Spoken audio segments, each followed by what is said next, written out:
والسلام على رسوله محمد خاتم النبيين وإمام المتقين وقائد الغر المحجلين وعلى آله وأصحابه أجمعين.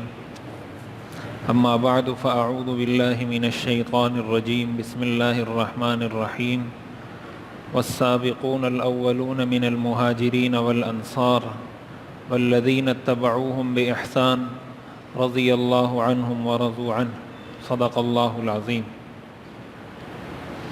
اللہ تعالیٰ نے قرآن کریم میں ارشاد فرمایا ہے کہ وہ صحابہ جنہوں نے اسلام لانے میں سبقت کی ہے. سبقت کا مطلب یہ ہے کہ پہل کی ہے، وہ چاہے مہاجر ہوں چاہے انصاری ہوں. السابقون الاولون من المہاجرین والانصار، مہاجر صحابہ اور انصاری صحابہ. مہاجر صحابہ ان صحابہ کو کہا جاتا ہے جنہوں نے مکہ سے ہجرت کی تھی حضور کے ساتھ یا حضور کے حکم پر. انصاری صحابہ ان صحابہ کو کہا جاتا ہے جو مدینہ میں رہتے تھے پہلے سے، جنہوں نے حضور کو ساتھ لے کر گئے اور حضور کو ویلکم کیا اور استقبال کیا اور حضور کے پاس آئے اور حضور کو یہ کہا کہ آپ ہمارے ساتھ چلیں. ان صحابہ کو کہا جاتا ہے انصار. یہ انصار نصرت سے نکلا ہے. نصرت مدد کو کہتے ہیں. نصرت کا معنی ہوتا ہے مدد کرنا. ان صحابہ نے حضور کی مدد کی تھی، اس لیے ان کو انصار کہا جاتا ہے. اور مہاجر یہ ہجرت سے ہے، تو چونکہ صحابہ نے ہجرت کی تھی اس لیے ان کو مہاجرین کہا جاتا ہے. یہ صحابہ کی دو بڑی مشہور تقسیم ہے، یا آپ کیٹیگری کہہ لیں یا تقسیم کہہ لیں، مہاجر اور انصار. تو مہاجر وہ صحابہ تھے جو مکہ مکرمہ سے حضور کے ساتھ ہجرت کر کے گئے تھے، اور انصار وہ صحابہ تھے جو مدینہ میں رہتے تھے اور حضور کو اپنے ساتھ مدینہ لے کر گئے تھے. ابھی جو ہم بیعت کے حوالے سے پڑھ رہے ہیں کہ حضور کے ہاتھ پہ بیعت کی، وہاں سے مدینہ سے آئے، تو یہ سارے وہی انصاری صحابہ ہیں. تو قرآن نے ان کے بارے میں کہا ہے والسابقون الاولون من المہاجرین والانصار، وہ صحابہ جنہوں نے اسلام میں سبقت کی ہے، چاہے وہ انصاری ہوں چاہے وہ مہاجر صحابہ ہوں. اور پھر آگے اللہ نے فرمایا والذین اتبعوہم، جو ان کے بعد ان کے نقش قدم پر چلے. تو ان صحابہ کے بارے میں، یعنی اس میں پھر صحابہ کی تمام پوری جماعت آ جاتی، لیکن اللہ نے خصوصیت کے ساتھ جو ذکر کیا ہے وہ ان کا ذکر کیا ہے جن کو کہا جاتا ہے السابقون الاولون. السابقون کا مطلب سبقت کرنے والے، جن کو اللہ نے یہ توفیق ان کی قسمت میں لکھی کہ انہوں نے پہلے اسلام قبول کر لیا. جیسے مہاجرین صحابہ میں آپ حضرت ابو بکر صدیق کو لے لیں، حضرت علی کو لے لیں، حضرت خدیجہ کو لے لیں. یہ مہاجرین، اور بھی جو ہم تذکرہ کرتے رہیں کون کون سے صحابہ نے کب اسلام قبول کیا. اور انصاری صحابہ میں پہلے وہ 6 صحابہ جنہوں نے حضور کے ہاتھ پر ایمان اسلام قبول کیا، پھر 12 صحابہ تشریف لائے، پھر 72 صحابہ تشریف لائے. ان سب کو السابقون الاولون کہا جاتا ہے. اللہ تعالیٰ نے ان کے بارے میں فرمایا رضی اللہ عنہم ورضوا عنہ، میں ان سے راضی ہوں یہ مجھ سے راضی ہیں. سارے صحابہ کے بارے میں یہ ارشاد ہے اللہ کا، لیکن ان صحابہ کے بارے میں خصوصیت کے ساتھ الگ ذکر بھی ہے. السابقون الاولون من المہاجرین والانصار والذین اتبعوہم باحسان رضی اللہ عنہم ورضوا عنہ، کہ وہ صحابہ جنہوں نے اسلام میں سبقت کی، چاہے وہ مہاجر ہوں چاہے وہ انصاری ہوں. اسی طرح وہ تمام صحابہ جو ان کے رستے پر چلے، جس رستے پر یہ السابقون الاولون چلے تھے، اللہ فرماتے ہیں رضی اللہ عنہم ورضوا عنہ، میں ان سے راضی یہ مجھ سے راضی. تو ظاہر ہے یہ بہت بڑی فضیلت ہے، یہ کوئی معمولی بات نہیں ہے. کسی کے لیے اللہ تعالیٰ کو اپنے قرآن میں اپنے کلام میں یہ ارشاد فرما دیں کہ میں ان سے راضی ہوں یہ مجھ سے راضی ہیں، تو اس سے بڑی کوئی فضیلت کسی انسان کے لیے نہیں ہو سکتی. تو یہ جو ہم تذکرہ پڑھ رہے ہیں یہ سارے انہی صحابہ کا پڑھ رہے ہیں جن کو السابقون الاولون کہا جاتا ہے. ہم پڑھ رہے تھے بیعت عقبہ ثانیہ، حضور علیہ الصلاۃ والسلام کے ہاتھ پر جو صحابہ نے بیعت کی. میں ایک دفعہ خلاصہ ان پوائنٹس کا ذکر کرتا ہوں جن باتوں پر بیعت کی تھی تاکہ ہمیں پتہ ہو. حضور علیہ الصلاۃ والسلام کے ہاتھ پر جو بیعت اولا ہوئی تھی، جو پہلی بیعت ہوئی تھی، وہ 6 باتوں پر ہوئی تھی، 6 کاموں پر ہوئی تھی. اور وہ سورۃ اللہ تعالیٰ نے قرآن کریم میں ذکر کیا ہے سورہ صف میں غالباً، اللہ یشرکن باللہ. 6 چیزیں جن پر صحابہ نے حضور کے ہاتھ پہ بیعت کی تھی، وہ 6 چیزیں کون سی تھیں؟ نمبر 1، شرک نہیں کریں گے. اللہ یشرکن باللہ، شرک، اللہ کے ساتھ کسی کو شریک نہیں کریں گے.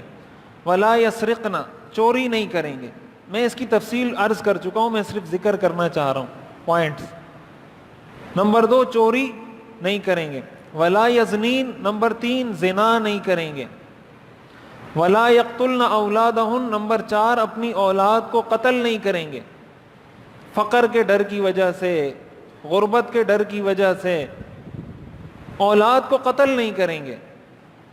ولا یأتین ببہتان یفترینہ بین ایدیہن وارجلہن، کسی پر تہمت نہیں لگائیں گے. نمبر 6، لا یعصینک فی معروف، رسول اللہ صلی اللہ علیہ وسلم کے کسی حکم کی نافرمانی نہیں کریں. جو حکم حضور کی طرف سے دیا جائے گا اس کو قبول کریں گے. یہ 6 باتیں ہیں جن پر صحابہ نے پہلی بیعت میں حضور کے ہاتھ پر بیعت کی تھی. شرک نہیں کریں گے، چوری نہیں کریں گے، زنا نہیں کریں گے، اولاد کو قتل نہیں کریں گے، کسی پر تہمت نہیں لگائیں گے، اور حضور کی نافرمانی نہیں کریں گے. ہم جب اپنے آپ کو عاشق رسول کہتے ہیں، ہم جب یہ کہتے ہیں ہم صحابہ کے عاشق ہیں، ہم رسول کے عاشق ہیں، ہمیں بھی حضور کے ہاتھ پر ان 6 چیزوں پر بیعت کرنی ہوگی. ہم بھی شرک سے اپنے آپ کو بچائیں، چوری سے بچائیں، زنا سے بچائیں، اولاد کو قتل کرنے سے بچائیں، کسی پر تہمت لگانے سے اپنے آپ کو بچائیں، اور حضور کے احکام کی نافرمانی سے اپنے آپ کو بچائیں. تب تو ہم یہ کہہ سکتے ہیں کہ میں عاشق رسول ہوں، میں عاشق صحابہ ہوں. اور اگر یہ کچھ نہیں ہے، شرک بھی ہو رہا ہے، چوری بھی ہو رہی ہے، بدنظری بھی ہو رہی ہے، اولاد کو ماں کے پیٹ میں قتل بھی کیا جا رہا ہے، لوگوں پر تہمتیں بھی لگائی جا رہی ہیں، پھر وہ زبان سے کہتا ہے کہ میں عاشق ہوں، میں عاشق ہوں، میں عاشق ہوں، ایسے عشق کا شریعت اعتبار نہیں کرتی. قرآن کریم میں آتا ہے الیوم نختم علی افواہہم وتکلمنا ایدیہم وتشہد ارجلہم، قیامت کے دن اللہ زبان کو تالا لگا دے گا. سورہ یاسین میں اللہ قیامت کے دن زبان کو تالا لگا دے گا، ہاتھ باتیں کریں گے. اس ہاتھ سے چوری کی تھی یا نہیں یہ ہاتھ بتائے گا، اس ہاتھ سے کسی نامحرم کو ہاتھ لگایا تھا یا نہیں لگایا تھا یہ ہاتھ بتائے گا.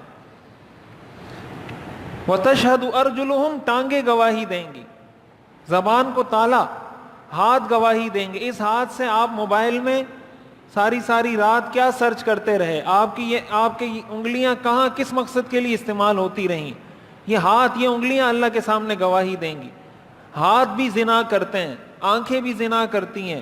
حضور نے فرمایا آنکھوں کا زنا دیکھنا ہے، ہاتھوں کا زنا ہاتھ لگانا ہے. ہر انسان کا ہر عضو زنا کا ارتکاب کرتا ہے، اس کی حیثیت مختلف ہے. ٹانگیں گواہی دیں گی کہ کہاں چل کر گیا تھا، چوری کرنے کے لیے چل کر گیا تھا، کسی نامحرم سے ملنے کے لیے چل کر گیا تھا، کسی پر تہمت لگانے کے لیے چل کر گیا تھا. یہ ہاتھ پیر انسان کا جسم گواہی دے گا. تو قیامت کے دن جو پتہ چلے گا نا، اور جو قبر میں پوچھا جائے گا، یہ بات اچھے طریقے سے یاد رکھیں. قبر میں جو پوچھا جائے گا من ربک من نبیک، یہ انسان زبان سے نہیں جواب دے گا. یہ بات یاد رکھیں کہ کسی کو یہ ہو کہ یہ 3 سوال ہیں، تو یہ تو 3 سوال یاد کرنا کوئی مشکل ہے؟ یہ تو آپ یاد کر لیں، 5 منٹ میں یاد ہو جائیں گے، ساری زندگی مزے کریں. نماز پڑھنے کی کیا ضرورت ہے، روزہ رکھنے کی کیا ضرورت ہے، حج کرنے کی کیا، چھوڑیں 3 سوالوں کا جواب دینا ہے نا. من ربک من نبیک ما دینک، یہ جواب دینا ہے نا. تو اس کا جواب یاد کرنے میں کتنا ٹائم لگتا ہے؟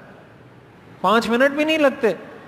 جواب دینا ہے میرا رب اللہ ہے، میرا رسول محمد صلی اللہ علیہ وسلم ہے، اور میرا دین اسلام ہے.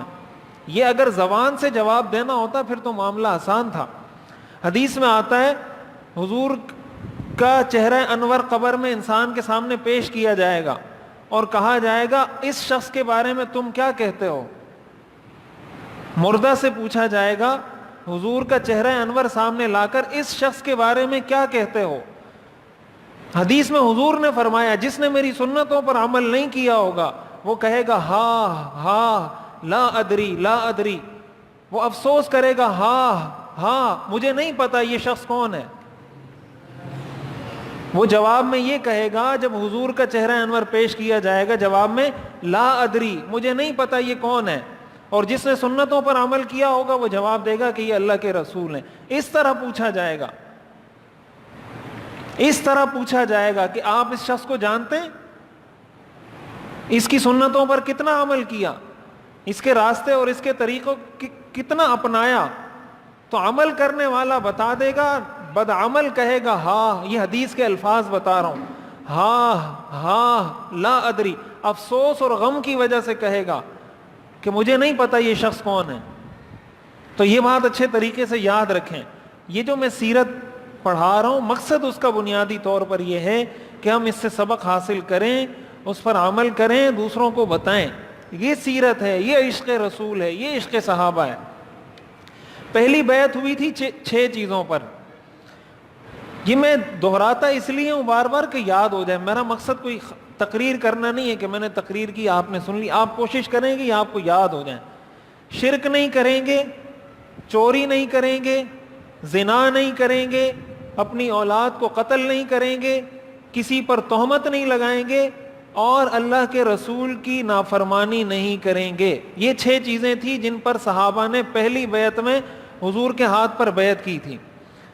دوسری بیعت جو صحابہ نے حضور علیہ الصلاۃ والسلام کے ہاتھ پر کی وہ 5 چیزوں پر کی تھی.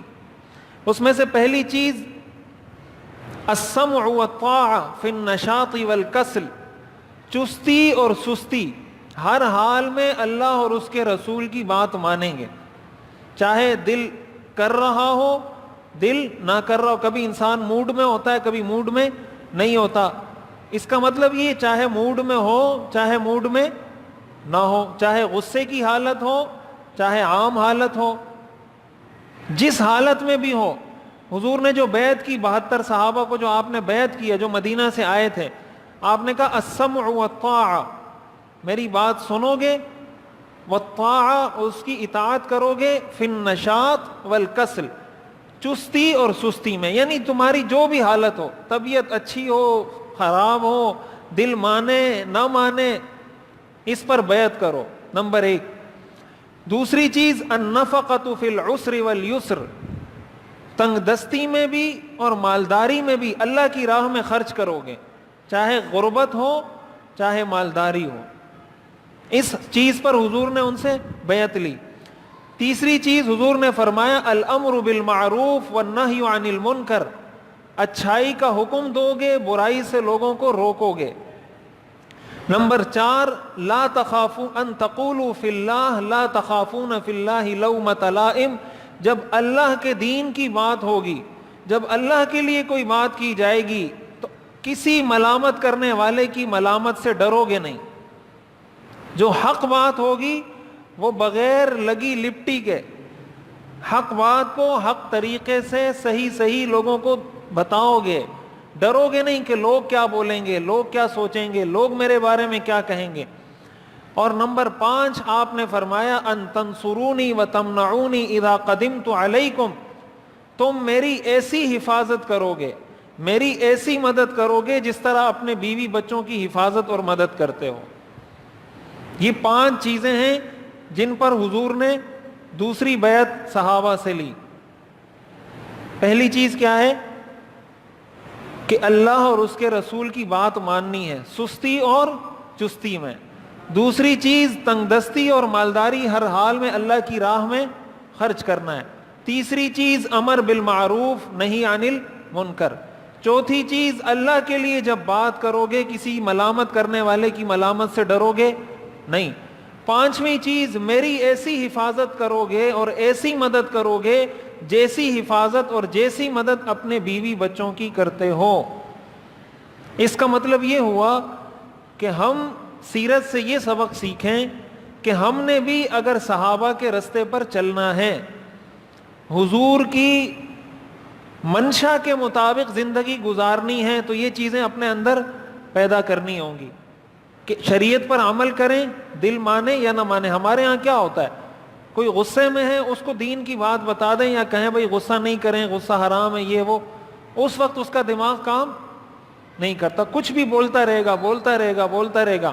تو اس کا مطلب اس پوزیشن میں، اس موڈ میں جب وہ آتا ہے تو اللہ کے حکم کو نظر انداز کر دیتا ہے کہ اللہ کی بات میں نے اس وقت تو ماننی ہے جب میں غصے میں نہ ہوں، لیکن اس وقت نہیں ماننی جب مجھے غصہ آیا ہو، یا اللہ کی بات میں نے اس وقت تو ماننی ہے جب میں گھر سے باہر ہوں، جب گھر کے اندر ہوں پھر میں نے اللہ کی بات نہیں ماننی۔ اچھے اخلاق میں نے اس وقت تو اپنانے ہیں جب میں گھر سے باہر ہوں، جب بیوی کے پاس جاؤں پھر میرے کو اچھے اخلاق، کوئی بھی آپ اس کی تعبیر کر لیں۔ دوسری چیز یہ ہم اپنی زندگی کے اندر لانے کی کوشش کریں کہ خرچ کرنے کی عادت ڈالیں۔ خرچ کرنے کا تعلق مالداری اور تنگ دستی سے نہیں ہے، یہ بات میں بار بار کہتا رہتا ہوں۔ یہ تصور ذہن سے نکال دیں کہ میں غریب ہوں تو میں کیسے صدقہ کروں۔ 1 روپے تو صدقہ کر سکتے ہیں، 2 روپے تو کر سکتے ہیں، 10 روپے تو کر سکتے ہیں، اس کو اپنی زندگی کا معمول بنائیں۔ تیسری چیز امر بالمعروف نہی عن المنکر۔ چوتھی چیز اللہ کے معاملے میں کسی سے ڈریں گے نہیں۔ پانچویں چیز جو دین کا کام کرنے والے ہیں، جو انبیاء کے وارث ہیں علماء، ان علماء کی ایسی حفاظت کریں گے، دین کا کام کرنے والوں کی ایسی مدد کریں گے، ایسی حفاظت کریں گے جیسی حفاظت اپنے بیوی بچوں کی کرتے ہیں، تب جا کر یہ دین آگے پھیلے گا۔ اور تب جا کر، اب ظاہر ہے حضور کے ہاتھ میں، ہم حضور کی مدد تو براہ راست نہیں کر سکتے، حضور کی حفاظت تو براہ راست صحابہ نے کی، صحابہ نے حضور کی براہ راست مدد کی۔ حدیث میں آتا ہے العلماء ورثۃ الانبیاء، علماء انبیاء کے وارث ہیں۔ تو اب مسلمانوں کی ذمہ داری ہے اس سیرت کے اس درس کی روشنی میں کہ علماء کی حفاظت، دین کا کام کرنے والوں کی حفاظت ایسے کریں جس طریقے سے اپنے اور اپنے بیوی بچوں کی حفاظت کرتے ہیں۔ آج اگر یہ بات کی جائے تو ہو سکتا ہے کسی کے ذہن میں آئے کہ مولوی صاحب یا عالم صاحب یا کوئی مفتی صاحب یا کوئی قاری صاحب لوگوں سے مدد طلب کر رہا ہے، یہ ذہن میں عموماً آتا ہے۔ لیکن حضور علیہ الصلاۃ والسلام نے صحابہ سے اس بات پر بیعت لی ہے، اور بیعت لے کر امت کو تعلیم دی ہے، بیعت لے کر امت کو تعلیم دی ہے کہ یہ معاشرے کی، سوسائٹی کی، عوام کی ذمہ داری ہے کہ ان لوگوں کو مضبوط کریں، ان لوگوں کو سپورٹ کریں، ان لوگوں کی تائید کریں جو کسی بھی درجے میں، کسی بھی میدان میں دین کا کوئی بھی کام کر رہے ہیں۔ یہ تو وہ 11 چیزیں تھیں، 6 بیعت اولیٰ میں، 5 بیعت ثانیہ میں، یہ وہ 11 باتیں ہیں جن پر حضور نے صحابہ سے بیعت لی، بیعت ہو گئی۔ اب اس کے بعد جب بیعت ہو گئی، حضور علیہ الصلاۃ والسلام کے ساتھ، جیسے میں نے عرض کیا تھا، آپ کے ساتھ حضرت ابو بکر بھی آئے تھے جب یہ بیعت ہو رہی تھی، حضرت عباس بھی آپ کے ساتھ آئے تھے، اور حضرت علی بھی آپ کے ساتھ تھے۔ حضرت ابو بکر کو آپ نے پہرے کے لیے راستے میں کھڑا کیا، حضرت علی کو آپ نے دروازے پہ کھڑا کیا، حضرت عباس کو آپ ساتھ لے کر گئے۔ جب یہ ساری بات ہو گئی، حضرت عباس آگے بڑھے، ان لوگوں کو مخاطب کیا جو حضور کے ہاتھ پہ بیعت کرنے کے لیے مدینہ سے آئے تھے، اور کہنے لگے یا معشر الخزرج، اے خزرج کے لوگوں، خزرج ان کا قبیلہ تھا، ان محمدا منا حیث قد علمتم، کہ محمد صلی اللہ علیہ وسلم ہم میں سے ہیں، اور تمہیں یہ بات اچھے طریقے سے معلوم ہے، قد منعناہ من قومنا ممن هو علی مثل رأینا فی، ہم آج تک ان کی حفاظت کرتے آ رہے ہیں ان تمام لوگوں سے جو ان کے مذہب کو نہیں مانتے۔ حضرت عباس اس وقت خود بھی مسلمان نہیں ہوئے تھے، لیکن حضور کے چچا تھے، حضور کی حفاظت کرتے تھے۔ حضرت عباس نے ان لوگوں کو مخاطب کر کے کہا، ان صحابہ کو، کہ یہ ہمارے میں سے ہیں، یہ ہم قریش میں سے ہیں، اور آج تک ہم ان لوگوں سے ان کی حفاظت کرتے آ رہے ہیں جو لوگ ان کے دین کو نہیں مانتے. ہم ان کے دین پر نہیں ہیں, میں ان کے دین پر نہیں ہوں, لیکن میں ان کی حفاظت کرتا آ رہا ہوں. فَهُوَ فِي عِزٍّ مِّن قَوْمِهِ وَمَنْعَ, تو یہ اپنی قوم میں معزز بھی ہیں اور اپنی قوم میں محفوظ بھی ہیں, ان کو کوئی ہاتھ نہیں لگا سکتا. حضور کو براہ راست کوئی بھی تکلیف نہیں دے سکتا تھا. اس کی وجہ یہ حضور کا قبیلہ بہت بڑا قبیلہ تھا, آپ کا خاندان بہت بڑا خاندان تھا. عرب کا, دنیا کا سب سے معزز قبیلہ قریش کا قبیلہ ہے, اس وقت بھی اور آج بھی, اس لیے کہ حضور اس قبیلے میں آئے ہیں. حضور کو کوئی براہ راست کچھ نہیں کہہ سکتا تھا, انڈائریکٹ وے میں حضور کو ستایا کرتے تھے, تکلیف دیتے تھے. یا کبھی ایسا موقع ہوتا تھا کہ ان کو پتا ہوتا تھا اب کوئی ہے نہیں, تو کبھی کبھی ایسی کوئی حرکت کر لیا کرتے تھے. تو حضرت عباس نے کہا یہ اپنی قوم میں معزز ہیں اور اپنی قوم میں یہ محفوظ ہیں, ان کو کوئی ہاتھ نہیں لگا سکتا. لہذا وَإِنَّهُ قَدْ أَبَى إِلَّا الْإِنْحِيَازَ إِلَيْكُمْ وَاللُّحُوقَ بِكُمْ, اب ان کا ارادہ یہ بنا ہے کہ یہ تمہارے ساتھ ملنا چاہتے ہیں, یہ اس محفوظ جگہ سے نکل کر تمہارے پاس آنا چاہتے ہیں. ان کا اب نظریہ اور ان کا فیصلہ یہ ہے کہ اب میں نے مکہ چھوڑ کر جانا ہے. جب یہ مکہ چھوڑ کر جا رہے ہیں, فَإِن كُنتُمْ تَرَوْنَ أَنَّكُمْ وَافُونَ لَهُ بِمَا وَعَدتُّمُوهُ إِلَيْهِ وَمَانِعُوهُ مِمَّنْ خَالَفَهُ فَأَنْتُمْ وَمَا تَحَمَّلْتُمْ. لہذا ایک بات اچھے طریقے سے سنو, اگر تم یہ سمجھتے ہو کہ تم ان کو ساتھ لے کر جاؤ گے اور جو وعدہ تم ان سے کر رہے ہو کہ ہم آپ کی حفاظت کریں گے, حضور نے جو ہاتھ بیعت کی اس پر بیعت کی نا کہ میری حفاظت کرو گے.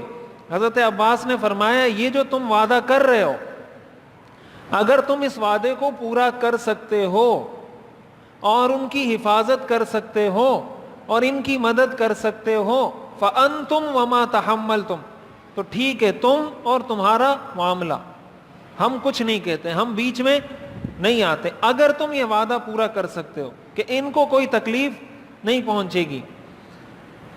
اور وَإِن كُنتُمْ تَرَوْنَ أَنَّكُمْ مُسْلِمُوهُ وَخَاذِلُوهُ بَعْدَ الْخُرُوجِ إِلَيْكُمْ فَمِنَ الْآنِ فَدَعُوهُ, اور اگر تم یہ سمجھتے ہو, تمہارا یہ خیال ہے کہ تم یہاں سے ان کو لے جانے کے بعد ان کو چھوڑ دو گے اور ان کو دوسروں کے حوالے کر دو گے, فَمِنَ الْآنِ فَدَعُوهُ, تو ابھی یہ فیصلہ کرو, ابھی ہمیں بتاؤ کہ ہم ان کی حفاظت نہیں کر سکتے.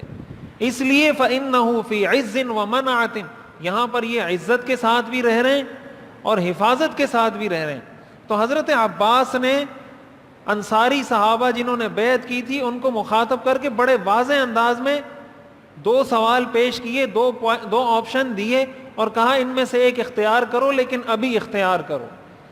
اگر حفاظت کر سکتے ہو فَأَنْتُمْ وَمَا تَحَمَّلْتُمْ, تو ٹھیک ہے ہم کچھ نہیں کہتے, اور اگر نہیں کر سکتے تو ابھی ان کو چھوڑ دو, پھر تمہیں لے جانے کی اجازت ہم نہیں دیں گے. جب حضرت عباس نے یہ بات کی تو حضرت کعب رضی اللہ تعالیٰ عنہ نے فرمایا قد سمعنا ما قلت, حضرت عباس کو کہا آپ نے جو بات کی وہ ہم نے سن لی. پھر انہوں نے حضور کو مخاطب ہو کر کہا فتکلم یا رسول اللہ, حضور کو مخاطب کر کے صحابہ نے کہا کہ یا رسول اللہ اب آپ ارشاد فرمائیں, فخذ لنفسک ولربک ما احببت, آپ اپنے لیے اور اپنے رب کے لیے ہمارے ساتھ جو شرائط لگانا چاہتے ہیں لگا لیں. ابھی جو شرائط لگانا چاہتے ہیں ہمارے ساتھ کہ ہم نے کیا کیا کرنا ہے ابھی لگا لیں. خذ لنفسک ولربک ما احببت, جو آپ چاہیں شرائط اپنے لیے اور اللہ کے لیے ہمارے ساتھ لگانا چاہتے ہیں لگا لیں. حضور علیہ الصلاۃ والسلام نے بات کا آغاز فرمایا, آپ نے قرآن کریم کی تلاوت کی, اللہ کی طرف دوبارہ صحابہ کو دعوت دی, اسلام کے فضائل بیان کیے, اور اس کے بعد حضور علیہ الصلاۃ والسلام نے ارشاد فرمایا اپنے رب کے لیے میں تمہارے ساتھ یہ شرط لگاتا ہوں, اسألکم لربی اللہ تعبدوہ ولا تشرکوا بہ شیئا, اللہ کے لیے جو شرط میں تم سے لگا رہا ہوں وہ شرط یہ ہے کہ تم عبادت اللہ کی کرو گے, اللہ کے ساتھ کسی کو شریک نہیں کرو گے. اپنے لیے جو میں شرط لگا رہا ہوں، آپ نے فرمایا ابایعکم علی ان تمنعونی مما تمنعون منہ نساءکم وابناءکم، میری ایک شرط ہے اپنے لیے کہ تم میری ایسی حفاظت کرو گے جس طرح حفاظت اپنی اور اپنی اولاد کی کرتے ہو۔ یہ آپ دیکھیں حضور بار بار ان چیزوں کو ریپیٹ کر رہے ہیں، ان چیزوں کو حضور بار بار ریپیٹ کر رہے ہیں۔ حضرت عباس نے ریپیٹ کیا، حضور نے ریپیٹ کیا، ایک دفعہ بیعت اس بات پہ لی، پھر اس کے بعد دوبارہ اس بات پہ آپ نے شرط لگائی ان کے ساتھ کہ اس شرط پہ میں تمہارے ساتھ جا رہا ہوں۔ اس سے کیا معلوم ہوتا ہے؟ سیرت کا درس کیا ہے؟ اس سے حاصل کیا ہوتا ہے؟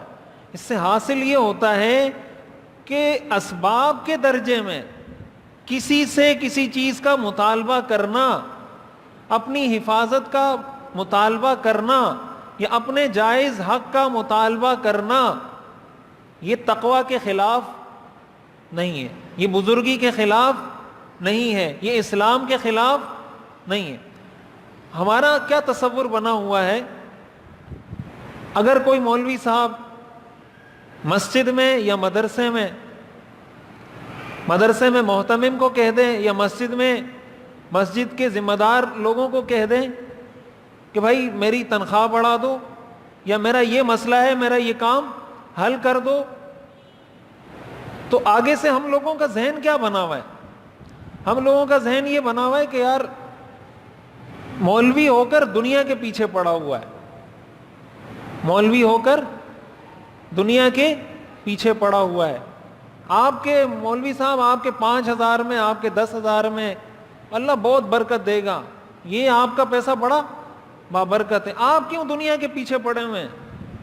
محتمم کو کہے گا تو محتمم بھی یہ کہے گا بھائی آپ دین کا کام کر رہے ہیں تو آپ دنیا کے پیچھے کیوں پڑے ہوئے ہیں؟ تو حضور دین کا کام کر رہے تھے یا نہیں کر رہے تھے؟ کیا خیال ہے؟ حضور دین کا کام کر رہے تھے یا نہیں کر رہے تھے؟ اگر حضور نہیں کر رہے تھے تو کون کر رہے تھے پھر دین کا کام؟ تو حضور نے پھر یہ کیوں کہا کہ میری حفاظت بھی کرو گے، میری مدد بھی کرو گے، اور حفاظت اور مدد بھی ایسی، یہ ہر روایت میں یہ لفظ ہے، جس طرح اپنی اولاد کی حفاظت کرتے ہو، جس طرح اپنی بیوی کی حفاظت کرتے ہو، تو اس کا مطلب حضور علیہ الصلاۃ والسلام کی نظر معاذ اللہ دنیا پر تھی۔ حضور کو اللہ پہ بھروسہ نہیں تھا کہ اللہ میری مدد کرے گا، حضور کو اللہ پہ بھروسہ نہیں تھا، اللہ پہ اعتماد اور توکل نہیں تھا، لیکن حضور نے اس کا مطالبہ کیا۔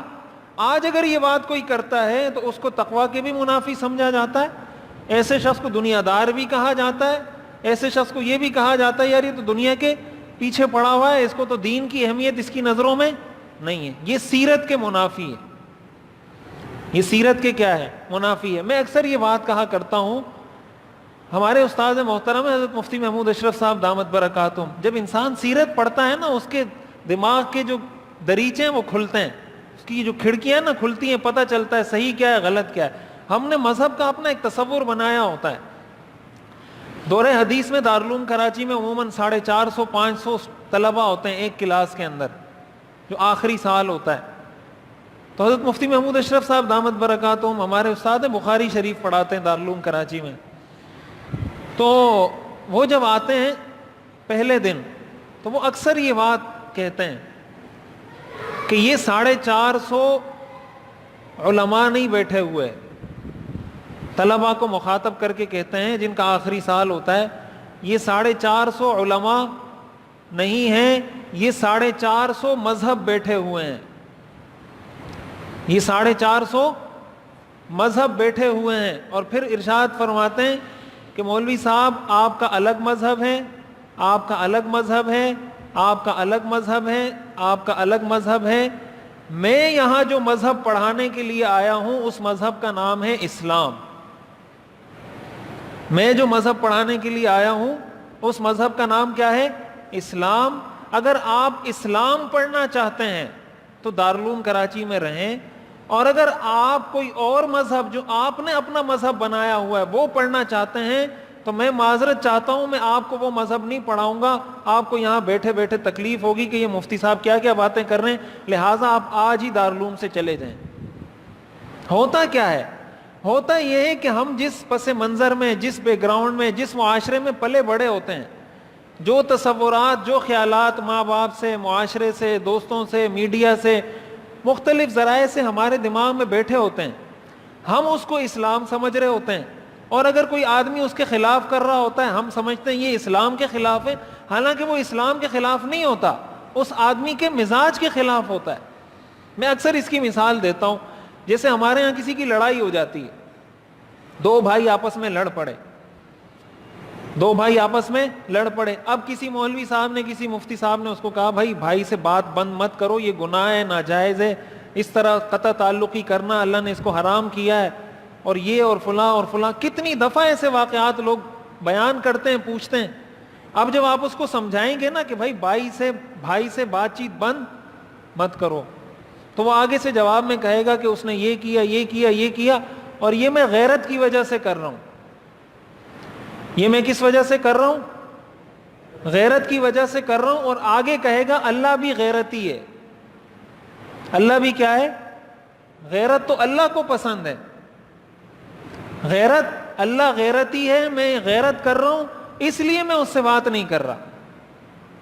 اب شریعت کا حکم ہے، اسی غیرتی اللہ کا حکم ہے کہ بھائی سے بات کرو، لیکن یہ اسی غیرت کو دین بنا کر اور اللہ کی طرف اس کی نسبت کر کے یہ ظاہر کر رہا ہے کہ میں تو دین پر 100% عمل کر رہا ہوں، حالانکہ دین سے 100% ٹکرا رہا ہے۔ وہ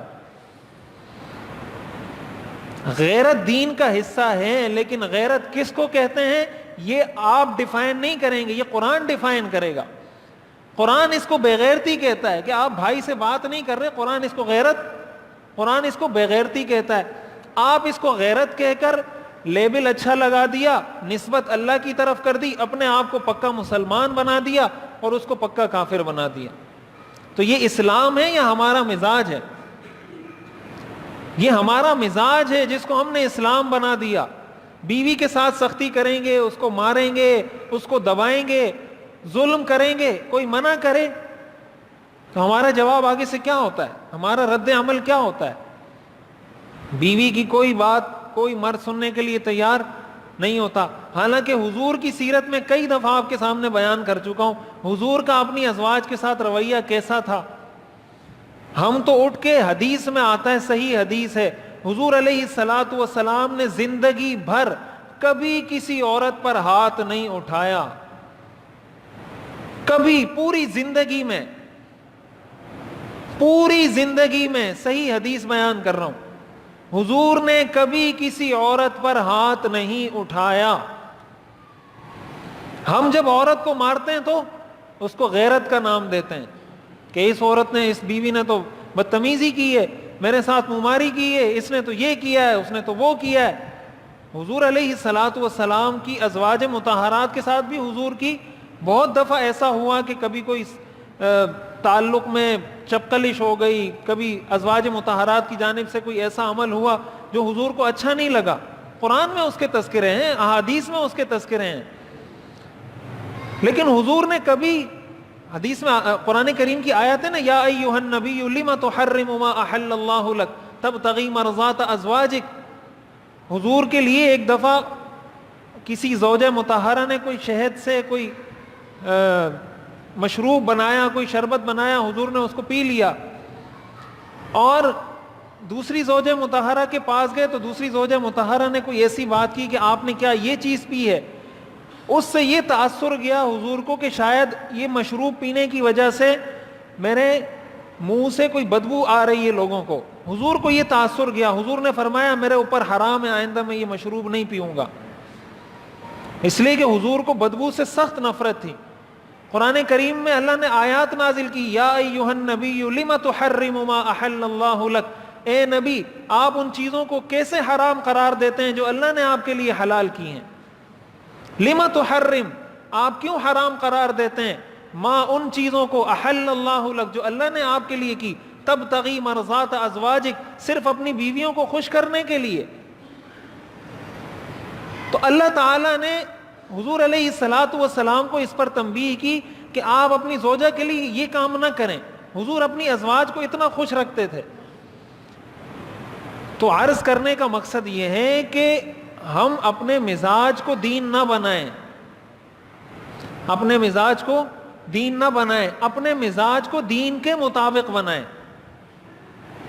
اپنے مزاج کو، حدیث میں آتا ہے نا، لا یؤمن احدکم حتی یکون ہواہ تبعا لما جئت بہ، تم میں سے کوئی شخص اس وقت تک مومن نہیں ہو سکتا جب تک اس کی خواہشات میرے لائے ہوئے دین کے تابع نہ ہو جائیں. ہم کیا کرتے ہیں؟ دین کو کان پکڑ کر مروڑ کر اپنے مزاج کے مطابق لاتے ہیں. شریعت یہ کہتی ہے کہ اپنے مزاج کا کان پکڑو، اس کو شریعت کے مطابق کرو. یہ بات میں نے اس سے عرض کی کہ یہ تصور اپنے ذہن سے نکال دیں. یہ غلط تصور ہے کہ اگر کوئی عالم، کوئی دین کا کام کرنے والا دنیا کے اسباب تلاش کرتا ہے، دنیا کے اسباب کے لیے محنت کرتا ہے، یا کسی کو کہتا ہے بھائی میری یہ جو میرا مسئلہ ہے یہ حل کرو، یہ جو میرے دنیاوی اسباب ہیں اس کو حل کرو، یا میرا تنخواہ کا مسئلہ ہے اس کو حل کرو، یہ کرو وہ کرو، اس کو فوراً یہ ذہن میں نہیں لانا چاہیے کہ یہ کیسا مولوی ہے، یہ کیسا. یہ میں اس لیے ہمارے علماء جو کہتے ہیں نا، ہم لوگ اکثر کہتے ہیں کاش میں حضور کے زمانے میں ہوتا، کاش میں حضور کے زمانے میں ہوتا. اگر ہمارا یہی مزاج ہوتا اور ہم حضور کے زمانے میں ہوتے اور حضور ہم سے یہ بات کہتے کہ تم میری مدد بھی کرو گے، میری حفاظت بھی کرو گے، ہمارا ذہن کس طرف جاتا؟ اگر ہم یہی تصور، یہی ذہن ہوتا اور ہم حضور کے زمانے میں ہوتے اور حضور ہم سے یہ مطالبہ کرتے، ہمارا ذہن وہاں جاتا تو ہم مسلمان رہتے. اس لیے علماء کہتے ہیں شکر کریں کہ اللہ نے حضور کے زمانے میں پیدا نہیں کیا، ورنہ پرلے درجے کے منافق ہوتے ہم لوگ. یہ تو اللہ کا فضل ہے کہ اللہ نے ہمیں اس زمانے میں پیدا کیا ہے. اس لیے کہ براہ راست حضور کے بارے میں اگر خدا نخواستہ کسی کے دماغ میں یہ تصور آ گیا، اس کا تو ایمان چلا گیا، اس کا تو ایمان برباد ہو گیا. اتنا خیال آ جانا ہی ایمان کے تباہ اور برباد ہونے کے لیے کافی ہے. تو یہ حضور علیہ الصلاۃ والسلام نے صحابہ سے مطالبہ کیا. جب حضرت عباس نے یہ بات کی، حضور نے فرمایا اللہ کے لیے میں یہ شرط لگاتا ہوں کہ اللہ کی عبادت کرو گے، شرک نہیں کرو گے. اپنے لیے یہ شرط لگاتا ہوں کہ میری مدد کرو گے، میری حفاظت کرو گے، ایسی مدد اور ایسی حفاظت جس طرح مدد اپنی اور اپنے بچوں کی کرتے ہو. جب یہ بات ہو گئی، حضرت برا ابن معرور رضی اللہ تعالی عنہ نے حضور علیہ الصلاۃ والسلام کا ہاتھ پکڑا اور کہنے لگے نعم، بالکل ٹھیک ہے. فوالذی بعثک بالحق، قسم ہے اس ذات کی جس نے آپ کو حق دین دے کر بھیجا ہے. لنمنعنک مما نمنع منہ عذرنا فبایعنا یا رسول اللہ. اللہ کی قسم، اس ذات کی قسم جس نے آپ کو حق دین دے کر بھیجا ہے، ہم ضرور بالضرور آپ کی ایسی ہی حفاظت کریں گے جیسی حفاظت ہم اپنی اور اپنے بچوں کی کرتے ہیں. لہٰذا آپ ہمیں بیعت کریں، آپ ہمیں بیعت کریں. ہم آپ سے وعدہ کرتے ہیں اور قسم کھا کر وعدہ کرتے ہیں کہ آپ کی حفاظت کریں گے. حضور علیہ الصلاۃ والسلام نے صحابہ کو بیعت کیا.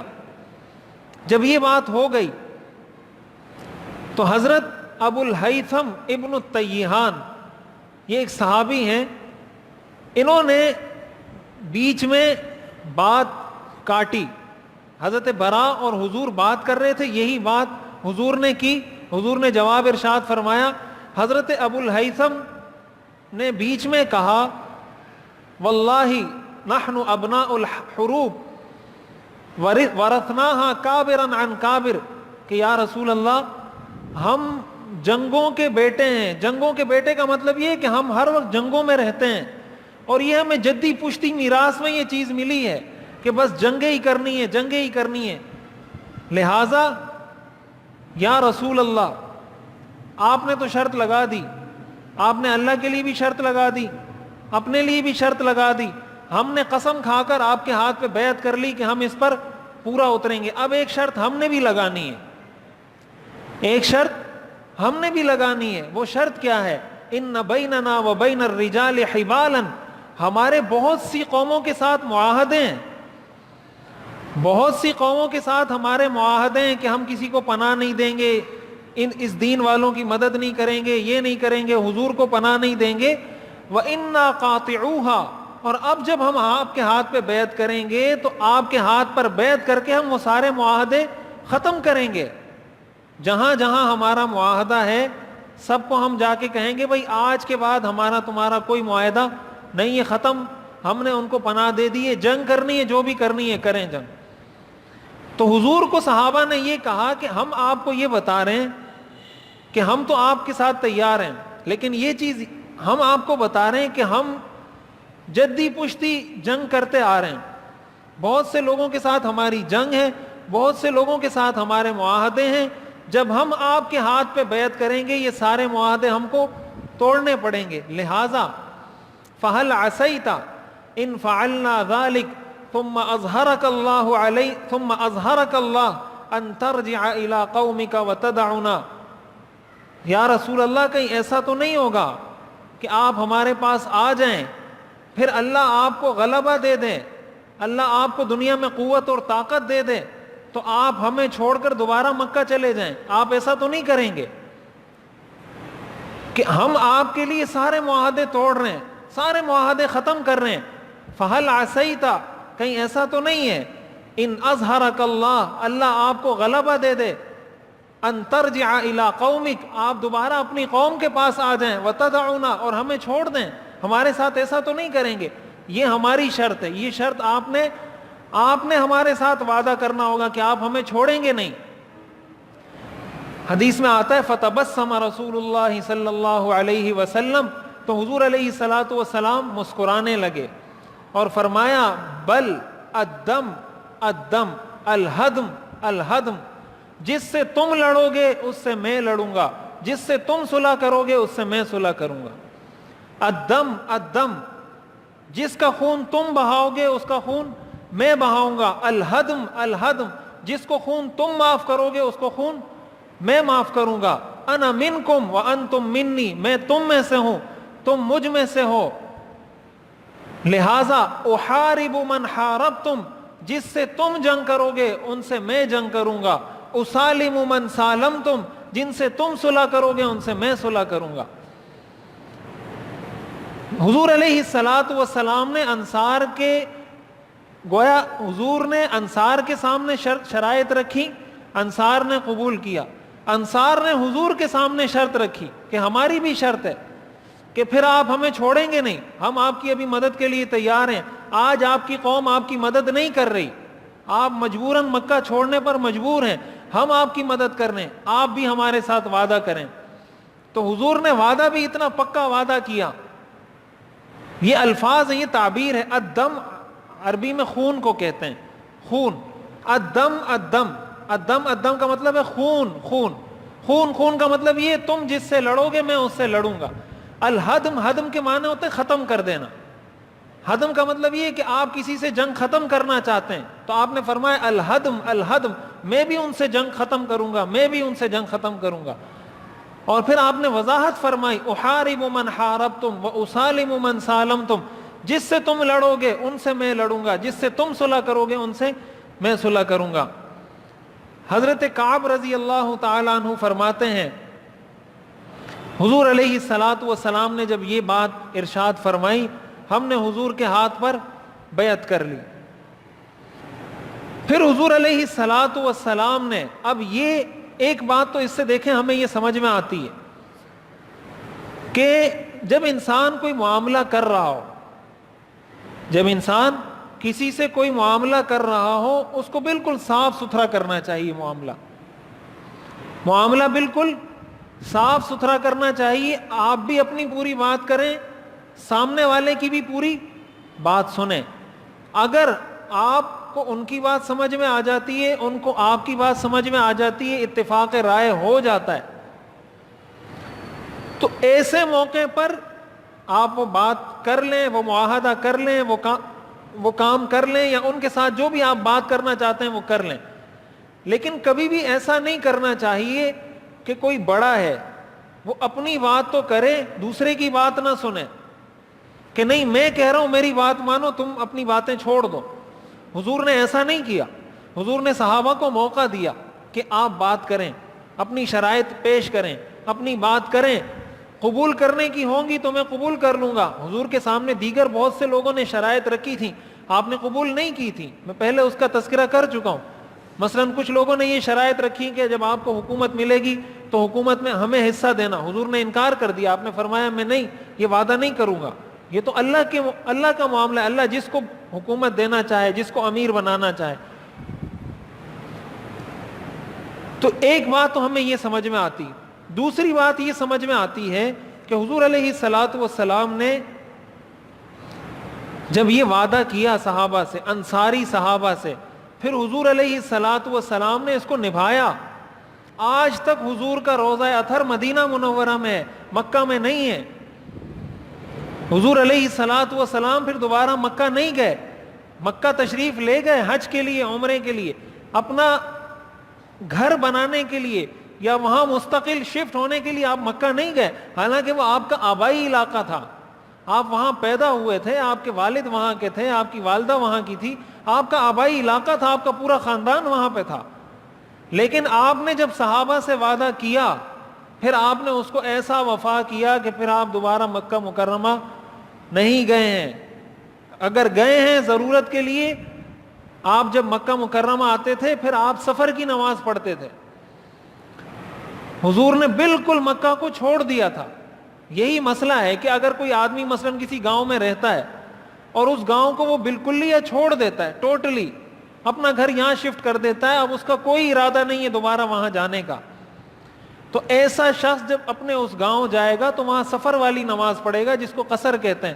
پوری نماز نہیں پڑھے گا, اس لیے کہ وہ اپنا ذہن بنا چکا ہے, نیت کر چکا ہے کہ اب میں نے وہاں دوبارہ نہیں جانا. حضور علیہ الصلوۃ والسلام نے اپنا ذہن اتنا پکا بنا لیا تھا کہ آپ جب مکہ جاتے تھے آپ سفر والی نماز پڑھتے تھے. مقصد یہ تھا کہ اب میں مکہ میں مسافر ہوں, میرا اصل شہر, میرا اصل گاؤں, میرا اصل وطن اور میرا اصل ملک وہ مدینہ ہے. آپ نے مستقل مدینہ کو اپنا وطن اور اپنا گاؤں اور اپنا شہر, اپنا مستقر, اپنا ٹھکانہ بنایا. آج تک یہ حضور کی وعدے کی پاسداری کی بہت بڑی مثال ہے. حضور کے پاس بہت سے ایسے موقع آئے, حضور کو اللہ نے مکہ کا فاتح بنایا. ایک موقع ایسا آیا کہ آپ نے مکہ مکرمہ کو فتح کر لیا, مکہ پر آپ کی بادشاہت قائم ہو گئی, آپ حکمران بن گئے. تو حضور کے پاس بڑے مواقع تھے کہ آپ شفٹ ہو جاتے, آپ کہتے نہیں میں ابھی مکہ جا رہا ہوں. لیکن اگر حضور علیہ الصلوۃ والسلام نے وعدہ کیا تھا تو پھر آپ نے اس کو پورا کیا, اور پورا ایسا کیا کہ آج تک ساری دنیا, چاہے وہ مسلمان ہو یا کافر ہو, وہ اس بات کی گواہ ہے کہ حضور نے اپنے وعدے کو پورا کیا. آج تک حضور علیہ الصلوۃ والسلام کا روضہ اطہر مدینہ منورہ میں. اس سے ہمیں کیا درس ملتا ہے؟ اس سے ہمیں یہ درس ملتا ہے کہ جو آپ کی مشکل میں, تکلیف میں, پریشانی میں آپ کی مدد کرے, یہ شریعت کا حکم ہے کہ آپ نے اس کا ساتھ دینا ہے. یہ جو مطلبی لوگ ہوتے ہیں, خود غرض لوگ ہوتے ہیں, سیلفش قسم کے لوگ ہوتے ہیں کہ اپنا الو سیدھا کیا, اپنا مطلب کسی سے نکالا. جیسے ہمارے ہاں محاورہ ہے نا کہ گدھے کو باپ بناؤ, اس سے اپنا مطلب نکالو. یہ محاورہ بالکل شریعت کے خلاف ہے. آپ نے کسی گدھے کو باپ بنا لیا, مقصد یہ ہے کہ آپ نے اس سے اپنا کام نکلوا لیا, اس سے اپنی مشکل, اپنی تکلیف, اپنی پریشانی کا کوئی حل نکلوا لیا. اس نے آپ کی مدد کی, آپ کے پاس اللہ نے فراوانی دی, تکلیف ختم کی, مشکل ختم کی, آپ اسی کے پیچھے پڑ گئے, اسی کو آپ نے ستانا شروع کر دیا, اسی کو تکلیف دینا شروع کر دی, یا اسی کے خلاف باتیں کرنا شروع کر دی. تو ہم لوگ یہ سمجھتے ہیں بسا اوقات کہ شاید یہ تو ویسے ہی ایک مسئلہ ہوگا, شریعت کا اس معاملے میں کوئی حکم نہیں ہوگا کہ شریعت کیا کہتی ہے کہ جو آپ کی مشکل میں مدد کرے آپ نے اس کے ساتھ کیا کرنا ہے. شریعت یہ کہتی ہے, حضور نے اپنے عمل سے سمجھایا. یہ سیرت کا درس ہے کہ مشکل میں, حضور مشکل میں تھے اس وقت, آپ تکلیف میں تھے, آپ پریشان تھے, آپ کو مکہ کے لوگ مکہ میں چھوڑتے نہیں تھے. انصاری صحابہ نے, مدینہ کے لوگوں نے آپ کی مدد کی, اسی لیے ان کو انصار کہا جاتا ہے. قرآن نے ان کو انصار کہا ہے, مددگار. حضور علیہ الصلوۃ والسلام نے جب اللہ نے آپ کو حکومت دی, فراوانی دی, کشادگی دی, مال و دولت اللہ نے بہا دیا حضور پر, حضور نے کبھی بھی اپنے اس وعدے کی خلاف ورزی نہیں کی. آج ہماری یہ ذمہ داری ہے, ہم یہ سیرت کا درس پڑھ رہے ہیں, سمجھ رہے ہیں, ہم اپنی زندگی میں اس بات پہ غور کریں, میرے ساتھ میری زندگی میں کہاں کہاں کس نے کیا کیا احسان کیے ہیں. میری زندگی میں میرے ساتھ کسی نے کس کس موقع پر کیا احسان کیا ہے اور میں نے اس کا کیا بدلہ دیا ہے. اگر بدلہ نہیں دیا یا اس کا بدلہ برا دیا ہے، یہ بات اچھے طریقے سے یاد رکھیں. حدیث میں آتا ہے من لم یشکر الناس لم یشکر اللہ، جو لوگوں کا شکریہ ادا نہیں کرتا وہ اللہ کا شکر ادا نہیں کر سکتا. علماء نے لکھا ہے اس حدیث کا مطلب یہ ہے کہ جو آدمی لوگوں کے احسان کرنے کے بعد ان کا شکریہ ادا نہ کرے، اللہ ایسے آدمی کے شکر کو قبول نہیں کرتے. آپ زبان سے کہتے رہیں الحمدللہ الحمدللہ، یا اللہ تیرا بڑا شکر ہے، یا اللہ تیرا بڑا احسان ہے. اللہ فرماتے ہیں میں ایسے آدمی کے شکر کو قبول نہیں کرتا جو انسانوں کے عمل اور احسان کا بدلہ نہیں دیتا. حدیث میں آتا ہے من صنع الیکم معروفا فکافئوہ، جو تمہارے ساتھ احسان کرے اس کو بدلہ دو.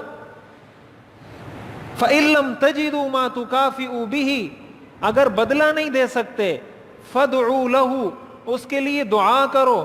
حتی ظننتم انکم قد کافأتم، اتنی دعا اس کے لیے کرو کہ تمہیں یہ یقین ہو جائے کہ میں نے اس کا بدلہ چکا دیا. اگر آپ کے ساتھ زندگی میں یا میرے ساتھ زندگی میں کسی نے احسان کیا ہے، پہلا حکم شریعت کا یہ اس کو بدلہ دیں. اکثر میں یہ بات کہتا رہتا ہوں، ہدیہ صرف قبول کرنا نہیں ہوتا، ہدیہ دینا بھی ہوتا ہے. حدیث میں آتا ہے تہادوا تحابوا، ایک دوسرے کو ہدیہ دیا کرو. ہمارے ذہن میں کیا ہوتا ہے کہ میں نے ہدیہ لینا ہے، صرف میں نے ہدیہ لینا ہے، دینا نہیں ہے. یہ شریعت کا حکم نہیں ہے. شریعت کا حکم ہے تہادوا. تہادوا کا مطلب تبادلہ کرو، ہدیوں کا تبادلہ کرو. اس نے آپ کو کوئی ہدیہ دے دیا، کبھی کوئی موقع آیا آپ کوئی ہدیہ پیش کر دیں. اس نے اپنی وسعت کے مطابق دیا ہوگا، آپ اپنی وسعت کے مطابق دے دیں. یہ شریعت کا حکم ہے باقاعدہ کہ بدلہ دیں. بدلہ نہیں دے سکتے، حضور نے فرمایا اتنی دعا اس کے لیے کریں، اتنی دعا اس کے لیے کریں، اتنی دعا اس کے لیے کریں کہ آپ کو یقین ہو جائے کہ میں نے اس کا بدلہ چکا دیا ہے. اگر ہمارے ساتھ کسی نے احسان کیا، یہ سبق ہم لے کر اٹھیں.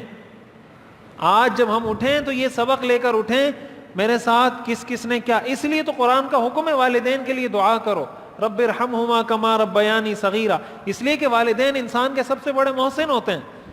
قرآن نے حکم دیا ہے کہ ان کے لیے دعا کریں، اس لیے کہ والد کے احسان کا بدلہ کوئی نہیں دے سکتا، والدہ کے احسان کا بدلہ کوئی نہیں دے سکتا. قرآن نے کہا جب بدلہ نہیں دے سکتے دعا کرو ان کے لیے. ہم اپنی زندگی میں غور کریں، جس نے، چاہے وہ والدین ہوں، اساتذہ ہوں، علماء ہوں، مشائخ ہوں، بزرگان دین ہوں، یا آپ کی دنیاوی زندگی میں کہیں کسی موڑ پہ کوئی کام آیا ہو، اس کے لیے دعا کریں. اگر سب لوگ یاد نہیں رہتے، اس کا طریقہ یہ اپنی دعا میں یہ دعا کریں یا اللہ میرے ساتھ جس نے جو احسان کیا ہے آپ اس کو اپنی شان کے مطابق جزائے خیر عطا فرمائیں، آپ اس کو اپنی شان کے مطابق اجر عظیم عطا فرمائیں. جو میری جس لحاظ سے جس نے احسان کیا، خدمت کی، تعاون کیا، کوئی اس نے میرے ساتھ احسان کیا، یا اللہ آپ اس کو بدلہ عطا فرمائیں. تو اس میں سارے آ جائیں گے، جس نے کیا ہوگا سارے آ جائیں گے. اس کا معمول بنانا چاہیے. اگر علماء نے لکھا ہے دعا کی قبولیت جن چیزوں کی وجہ سے ہوتی ہے ان میں سے ایک چیز یہ ہے کہ انسان اپنے محسنین کو اپنی دعاؤں میں یاد رکھے. اسی لیے حدیث میں آتا ہے کہ ایک غائب مسلمان کی دوسرے غائب مسلمان کے لیے دعا قبول ہوتی ہے. مثلا ایک آدمی یہاں موجود نہیں ہے، آپ ہاتھ اٹھا کر دعا کرتے ہیں یا اللہ اس کے کاروبار میں برکت دے. حدیث میں آتا ہے اللہ ایک فرشتے کو مقرر کرتے ہیں، جب یہ آدمی دعا کرتا ہے کہ یا اللہ اس فلاں میرے دوست کے کاروبار میں برکت دے، فرشتہ کہتا ہے آمین ولک بمثل، کہ اللہ تیری اس دعا کو قبول کرے اور اللہ تجھے بھی یہ سب کچھ دے جو تو اس کے لیے کاروبار میں برکت ختم کر دے، میرے کاروبار میں برکت دے دے. جب ہم یہ کرتے ہیں اس کے کاروبار میں تو بے برکتی ہوگی نہیں، ہمارے کاروبار میں ہو جائے گی. یہ ایک باقاعدہ طریقہ ہے، حدیث میں یہ بتایا ہے. کسی کی اولاد نہیں ہے وہ اوروں کے لیے دعا کرے، یا اللہ میرے فلاں دوست کو اولاد دے دے، فلاں دوست کو دے دے، فلاں کی یہ حاجت پوری کر دے. اللہ اس کی وہ حاجت پوری کر دے گا جس کے لیے وہ دعا کسی اور کے لیے کر رہا ہے. اپنے محسنین کو، یہ ان کا حق ہے، یہ ان کا شریعت نے حق مقرر کیا ہے کہ اپنے محسنین کو کہیں جزاک اللہ خیرہ. جزاک اللہ خیرہ کیا ہے؟ دعا ہے. جزاک اللہ خیرہ کا مطلب اللہ آپ کو اس سے بہتر بدلہ عطا کرے. تو یہ دعا دینی چاہیے احسان کرنے والے کو. حضور علیہ الصلاۃ والسلام نے جب انصاری صحابہ کے ہاتھ یہ سارا معاملہ ہو گیا, حضور مدینہ منورہ تشریف لے گئے. میں آپ کو حضور کی زندگی سے بتانا چاہتا ہوں حضور کتنے وفادار تھے. جو احسان کرتا تھا اس کے ساتھ کتنی وفاداری کرتے تھے. یہ چیز ہماری زندگیوں میں نہیں ہے آج, جس کی وجہ سے ہمارا معاشرہ جہنم بنا ہوا ہے. بہت سے لوگ آ کے یہ شکوہ کرتے ہیں میں نے اپنے بھائی کے ساتھ یہ احسان کیا, یہ کیا, یہ کیا, لیکن جب میں احسان کرتا ہوں وہ الٹا مجھے برا جواب دیتا ہے, جب احسان کرتا ہوں وہ الٹا بدلہ دیتا ہے, جب احسان کرتا ہوں. تو ایسے لوگ جب حضور کے اتنے صریح حکم کی نافرمانی کر رہے ہیں تو وہ یہ امید لگا کے بیٹھیں کہ قیامت کے دن حضور ہماری سفارش کریں گے, حضور ہماری شفاعت کریں گے. حدیث میں آتا ہے جب غزوہ حنین ہوا, غزوہ حنین جب تفصیل سے آئے گا میں وہاں ذکر کروں گا, میں ایک پوائنٹ ذکر کرنا چاہتا ہوں. غزوہ حنین ہوا, اللہ تعالیٰ نے مسلمانوں کو فتح دی, بہت زیادہ مال غنیمت آیا. جب بہت زیادہ مال غنیمت آیا, حضور کے ساتھ کچھ ایسے لوگ تھے جو مسلمان نہیں ہوئے تھے, اور کچھ ایسے لوگ تھے جو نئے نئے مسلمان ہوئے تھے, دیہاتی لوگ تھے. لیکن حضور کو یہ خطرہ تھا کہ کہیں یہ دوبارہ اپنے پرانے مذہب کی طرف نہ چلے جائیں. اس وقت شریعت کا ایک حکم تھا کہ لوگوں کے دلوں کو نرم کرنے کے لیے ان کو پیسہ دیا جائے, چیزیں دی جائیں تاکہ وہ اسلام پہ مضبوط ہو جائیں. حضور نے بہت سے ایسے لوگوں کو مال غنیمت میں سے بہت زیادہ مال دے دیا, اور جب یہ مال دیا انصاری صحابہ بھی حضور کے ساتھ تھے. انصاری صحابہ کو کم ملا, جو دوسرے لوگ تھے ان میں سے بعض مسلمان تھے, بعض مسلمان بھی نہیں تھے. حضور نے ان کو اس لیے دیا تاکہ یہ, اور رسول اللہ صلی اللہ علیہ وسلم کو یہ حق تھا, اللہ نے ان کو یہ اجازت دی تھی مال غنیمت میں تصرف کی, آپ نے اپنی مرضی سے اس کو تقسیم کر دیا. جب یہ تقسیم ہو گیا تو بعض انصاری صحابہ جو نوجوان, ایک صحابی نے یہ بات کی, حضور علیہ الصلاۃ والسلام کو یہ بات پہنچی کہ حضور نے تو ان لوگوں میں زیادہ مال تقسیم کر دیا, ہمیں تو حضور نے بہت کم مال دیا مال غنیمت میں. حضور علیہ الصلاۃ والسلام کو یہ بات پہنچ گئی. جب حضور علیہ الصلاۃ والسلام کو یہ بات پہنچی, حضور نے انصاری صحابہ کو جمع کیا. سب صحابہ جو انصاری صحابہ تھے آپ نے ان کو جمع کیا, اور آپ نے ان کو کہا مقالۃ بلغنی عنکم, کہ مجھے تمہارے بارے میں ایک بات پہنچی ہے, کہ تم نے یہ ایک بات کی ہے کہ حضور نے مکہ کے لوگوں کو زیادہ دیا اور مدینہ کے لوگوں کو کم دیا. تو صحابہ خاموش تھے, صحابہ نے کچھ بھی نہیں کہا. حضور علیہ الصلاۃ والسلام نے ارشاد فرمایا کہ الم تکونوا ضلالا فہداکم اللہ بی, کیا تم سارے گمراہ نہیں تھے, اللہ نے میرے ذریعے تمہیں ہدایت دی. وعالۃ فاغناکم اللہ بی, تم سارے فقیر اور تنگ دست ہیں, میرے ذریعے اللہ نے تمہیں مالدار اور غنی کیا. وَأَعْدَاءً, تم ایک دوسرے کے دشمن تھے. فَأَلَّفَ اللَّهُ بَيْنَ قُلُوبِكُمْ, میرے ذریعے اللہ نے تمہارے دلوں کو جوڑ دیا. کیا ایسا نہیں تھا؟ صحابہ نے کہا للہ ولرسولہ المن والفضل, اللہ اور اس کے رسول کے ہم پر بہت احسانات ہیں. حضور نے فرمایا میں تم سے کچھ سننا چاہتا ہوں, تم بولو, بات کرو.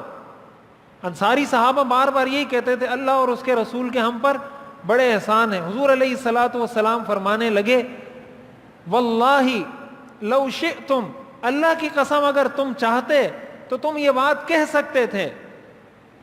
صحابہ نے کچھ نہیں کہا, انصاری صحابہ نے کچھ نہیں کہا. حضور نے فرمایا واللہ, اللہ کی قسم, لو شئتم, اگر تم چاہتے تو تم یہ بات کہہ سکتے تھے. فلصدقتم, اور تم اپنی اس بات میں سچے ہوتے. ولصدقتم, اور دنیا تمہاری تصدیق کرتی. کیا کہ تم مجھے یہ کہتے اتیناک مکذبا فصدقناک, کہ تم تو ہمارے پاس ایسی حالت میں آئے تھے جب دنیا تمہیں جھٹلا رہی تھی, ہم نے تم پر ایمان لایا تھا. ومخذولا فنصرناک, آپ ہمارے پاس ایسی حالت میں آئے تھے کہ دنیا نے آپ کو چھوڑ دیا تھا, ہم نے آپ کی مدد کی تھی. وطریدا فآویناک, آپ ہمارے پاس ایسی حالت میں آئے تھے کہ دنیا نے آپ کو چھوڑ دیا تھا, دھتکار دیا تھا, ہم نے آپ کو ٹھکانہ دیا تھا. وعائلا فآسیناک, لوگوں نے آپ کو بے آسرا کر دیا تھا, ہم نے آپ کو آسرا اور سہارا دیا. حضور نے فرمایا واللہ لو شئتم لقلتم, اللہ کی قسم اگر تم چاہتے تو تم یہ بات کہہ سکتے تھے اور تمہاری یہ بات سچی ہوتی، دنیا تمہاری اس بات کی تصدیق کرتی، لیکن تم نے یہ بات نہیں کی۔ حضور نے ان کو ان کے احسانات دوبارہ یاد دلائے۔ مقصد حضور کا یہ تھا کہ میں یہ بات بھولا نہیں ہوں، میں یہ بات بھولا نہیں ہوں کہ میں جب تمہارے پاس آیا تھا لوگ میری بات نہیں مانتے تھے، تم نے مانی، لوگ مجھے پناہ نہیں دیتے تھے، تم نے پناہ دی، میں یہ بات بھولا نہیں ہوں۔ پھر حضور نے فرمایا الا ترضون یا معشر الانصار ان يذهب الناس بالشاة والبعير وترجعون برسول اللہ فی رحالکم، اے انصار کی جماعت، کیا تمہیں یہ بات پسند نہیں ہے کہ لوگ تو جب اپنے گھروں کو جائیں تو کوئی بکری لے کر جائے، کوئی اونٹ لے کر جائے، اور جب تم جاؤ تو اپنے ساتھ اللہ کے رسول کو لے کر جاؤ، کیا تمہیں یہ بات پسند نہیں ہے؟ انصار نے کہا رضینا برسول اللہ قسما وحظا، ہم اللہ کے رسول کی تقسیم پر راضی ہیں، اللہ کے رسول نے جو کیا ہم اس پر راضی، ہم کچھ نہیں کہتے۔ یہ حضور علیہ الصلاۃ والسلام کی وفاداری آپ کو بتا رہا ہوں۔ پھر حضور نے یہ بھی آگے ارشاد فرمایا لو سلک الناس شعبا وسلکت الانصار شعبا، اگر ساری دنیا ایک راستے پر چلے، انصار دوسرے راستے پر چلیں، لسلکت شعب الانصار، میں ہمیشہ انصار والے راستے پر چلوں گا۔ اگر ساری دنیا ایک راستہ اختیار کرے اور سارے انصاری صحابہ کہیں کہ ہم یہاں نہیں یہاں جائیں گے، میں ان کے ساتھ جاؤں گا، ان کے ساتھ نہیں جاؤں گا۔ یہ حدیث ہے، صحیح حدیث ہے مسند احمد کی۔ پھر آپ نے فرمایا اللہم ارحم الانصار وابناء الانصار وابناء ابناء الانصار، اے اللہ انصاری صحابہ پر اپنا رحم فرما، انصاری صحابہ کی اولاد پر اپنا رحم فرما، ان کی اولاد پر یا اللہ اپنا رحم فرما۔ یہ دعا آپ نے انصاری صحابہ کو دی، کسی دوسرے صحابی کو آپ نے نہیں دی۔ اللہم ارحم الانصار وابناء الانصار وابناء ابناء الانصار، یا اللہ ان سب پر، ان کی سب اولادوں پر، ان کی اولادوں کی اولادوں پر یا اللہ رحم فرما۔ یہ حضور کی وہ دعا تھی جو کسی کو نہیں ملی، حضور نے ان کو یہ دعا دی۔ بتانا میں یہ چاہتا ہوں کہ حضور نے جب وعدہ کیا انصاری صحابہ سے، پھر حضور نے یہ فرمایا الناس شعار الانصار شعار والناس دثار، کہ انصار میرے بنیان ہیں، انصار میری بنیان ہیں اور دوسرے لوگ میری قمیص ہیں، یعنی انصار میرے جسم کے اتنے قریب ہیں جتنے جسم کے وہ کپڑا قریب ہوتا ہے جو انسان اندر پہنتا ہے۔ اور دوسرے صحابہ کے بارے میں آپ نے فرمایا ان کی مثال میرے بارے میں ایسی ہے جیسے قمیص ہوتی ہے۔ تو انصار میرے لیے ایسے ہیں جیسے بنیان، یعنی میرے اتنے قریب ہیں، اور دوسرے صحابہ ایسے ہیں جیسے قمیص۔ الانصار شعار والناس دثار، انصار میرے جسم کا اندرونی کپڑا ہے اور دوسرے صحابہ میرے جسم کا بیرونی کپڑا ہے۔ یہ حضور کی وفاداری ہے۔ حضور علیہ الصلاۃ والسلام، میں نے یہ واقعہ پہلے بھی سنایا ہے، حضرت ابوبکر صدیق رضی اللہ تعالیٰ عنہ نے حضور علیہ الصلاۃ والسلام کے ساتھ بہت احسانات کیے تھے۔ جب فتح مکہ ہوا، حضرت ابوبکر کے والد اس وقت مسلمان ہوئے۔ حضرت ابوبکر اپنے والد کو لے کر آئے حضور کی خدمت میں فتح مکہ کے بعد، اور عرض کیا کہ یا رسول اللہ میرے والد اسلام قبول کرنا چاہتے ہیں، آپ ان کو کلمہ پڑھا دیں۔ حضور علیہ الصلاۃ والسلام نے فرمایا ہلا ترکت الشیخ فی بیتہ فآتیہ، کہ تم ان بزرگوں کو گھر میں چھوڑتے، میں ان کے پاس خود چلا جاتا، ان کو گھر میں چھوڑتے، میں ان کے پاس خود چل کر جاتا، وہاں جا کر ان کو کلمہ پڑھاتا۔ مقصد یہ تھا حضرت ابوبکر کو یہ بتانا تھا کہ آپ کے مجھ پر اتنے احسان ہیں تو آپ کے والد کیوں میرے پاس چل کر آئیں، آپ مجھے کہتے میں چل کر چلا جاتا۔ حضرت ابوبکر نے فرمایا نہیں، یہ زیادہ اس بات کے مستحق ہیں کہ آپ کے پاس چل کر آئیں، آپ کیوں ان کے پاس چل کر جائیں گے۔ حضرت ربیعہ رضی اللہ تعالیٰ عنہ حضور کے خادم تھے، مہاجرین صحابہ میں سے تھے، اصحاب صفہ میں سے تھے، حضور کی خدمت کیا کرتے تھے۔ ان کے بارے میں آتا ہے یہ حضور کے دروازے پر ہر وقت بیٹھے رہتے تھے، رات کو وہیں سوتے تھے۔ مقصد ان کا یہ تھا کہ جب حضور آواز دیں تو میں فوراً جا کے حضور کی خدمت میں حاضر ہو جاؤں۔ جاتے نہیں تھے کہیں، بس 24 گھنٹے وہیں حضور کے دروازے پر بیٹھے رہتے تھے، پڑے رہتے تھے، جب کام ہوتا تھا چلے جاتے تھے۔ ایک دفعہ انہوں نے حضور علیہ الصلاۃ والسلام کو وضو کا پانی لا کر دیا، وضو کا پانی بہایا۔ حضور نے ان کو فرمایا جو جی میں آتا ہے سوال کرو، مجھ سے مانگو جو مانگنا چاہتے ہو۔ صحابہ بھی تو صحابہ تھے، حضور نے فرمایا جو جی میں آتا ہے مانگو. حضرت ربیعہ نے فرمایا اسألک مرافقتک فی الجنہ، یا رسول اللہ میں جنت میں بھی آپ کی ایسی خدمت کرنا چاہتا ہوں جیسے میں دنیا میں آپ کی خدمت کرتا ہوں. حضور نے فرمایا اب غیر ذالک، کچھ اور مانگو، اس کے علاوہ کوئی دنیا کا کچھ مانگو. انہوں نے فرمایا بس ایک ہی سوال ہے، اسألک مرافقتک فی الجنہ، میں جنت میں آپ کا رفیق بننا چاہتا ہوں. حضور نے فرمایا فأعنی علی ذالک بکثرۃ السجود، اگر تم واقعتاً یہ چاہتے ہو تو زیادہ سجدے اللہ کی بارگاہ میں کر کے میری مدد کرو، کہ قیامت کے دن میں اللہ کی بارگاہ میں کہہ سکوں کہ یا اللہ یہ میرا خادم ہے اور اس کو آپ نے میرے ساتھ جنت میں رکھنا ہے. ان کی جب شادی تھی حضرت ربیعہ کی، بہت غریب تھے، مسکین تھے، مہاجر صحابی تھے، مکہ سے سب کچھ چھوڑ چھاڑ کر آئے تھے. حضور نے ان کو فرمایا آپ شادی کیوں نہیں کرتے؟ تو انہوں نے کہا یا رسول اللہ میرے پاس اتنا کچھ نہیں ہے کہ میں شادی کروں، اور میں چاہتا بھی نہیں ہوں شادی کرنا، شادی کر لوں گا آپ کی خدمت نہیں کر سکوں گا. حضور نے بات آئی گئی ہو گئی، کچھ عرصے بعد حضور نے پھر فرمایا تم شادی کیوں نہیں کرتے؟ انہوں نے پھر یہ بات کی کہ یا رسول اللہ میں آپ کی خدمت کرنا چاہتا ہوں، میں شادی نہیں کرنا چاہتا. حضور کو اندازہ تھا. یہ کہتے ہیں تیسری بار میں نے ذہن میں یہ رکھا کہ اب اگر حضور نے تیسری دفعہ کہا پھر کسی موقع پر تو میں کہوں گا جو آپ کی مرضی وہ مجھے قبول ہے. پھر کوئی موقع آیا حضور نے پھر کہا اے ربیعہ شادی کیوں نہیں کرتے؟ تو میں نے کہا یا رسول اللہ جیسے آپ چاہیں، جیسے آپ کی مرضی ہو، میرا کوئی اس پر اعتراض نہیں. حضور نے فرمایا جاؤ فلاں صحابی انصاری صحابی کے گھر میں، بہت مالدار صحابی تھے، اور ان کو جا کے کہو کہ رسول اللہ نے یہ پیغام بھیجا ہے کہ اپنی بیٹی کا نکاح مجھ سے کروا دو. یہ چلے گئے، یہ فقیر صحابی تھے، وہ صحابی بہت مالدار تھے جن کے گھر حضور نے بھیجا.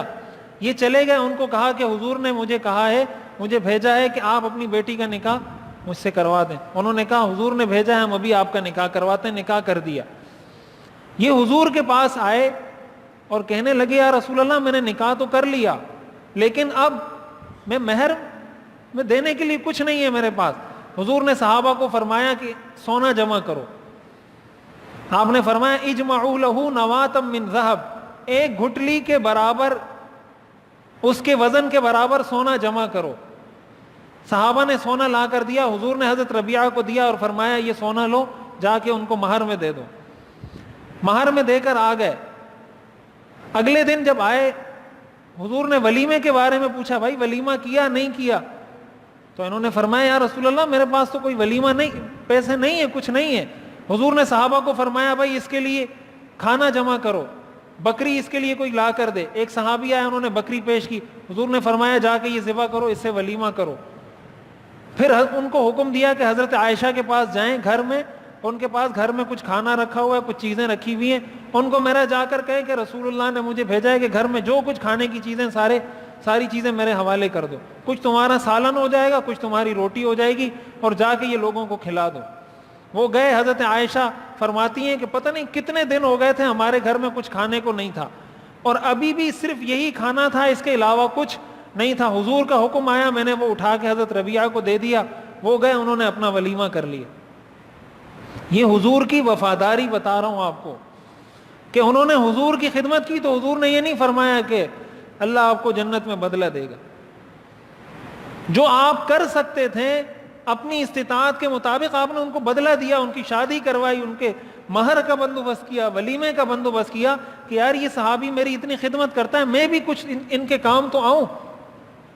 یہ وہ سیرت کا بہت بڑا درس ہے. جس کسی نے کبھی کوئی احسان کیا، یہ میں نے 2-3 واقعات سنائے، اس طرح کے واقعات سے سیرت کی کتابیں بھری پڑی ہیں. میں وقتاً فوقتاً آپ کو سناؤں گا جو واقعات ہیں. یہ میں نے 3 واقعات آپ کو سنائے ہیں. ایک انصاری صحابہ نے جب بیعت حضور سے کی اور شرط لگائی، حضور نے آج تک اس کو پورا کیا. دوسرا، جب غزوہ حنین کے موقع پر انصاری صحابہ کے دل میں بات آئی، حضور نے وہ احسانات ان کو گنوائے، پھر ان کو دعا دی، پھر ان کو بتایا کہ میں تمہارے ساتھ جا رہا ہوں. اور تیسری ہے حضرت ربیعہ رضی اللہ تعالیٰ عنہ کی یہ روایت کہ حضور علیہ الصلوۃ والسلام نے ان کے ساتھ ان کے احسان کا بدلہ ان کو کس طریقے سے دیا. تو آج کے درس کا خلاصہ یہ ہوا کہ ہم ایک تو شریعت کے مطابق اپنے مزاج کو بنائیں، شریعت کو اپنے مزاج کے مطابق نہ بنائیں. دوسری چیز ہمیں یہ معلوم ہوئی کہ ہم اپنی زندگی کے اندر دیکھیں جہاں جہاں کہیں کسی نے کوئی احسان کیا ہے ہم کوشش کریں حتی الامکان اس کے احسان کا بدلہ دینے کی پوری کوشش کریں. اللہ تعالی ہمیں سمجھنے اور عمل کرنے کی توفیق عطا فرمائے.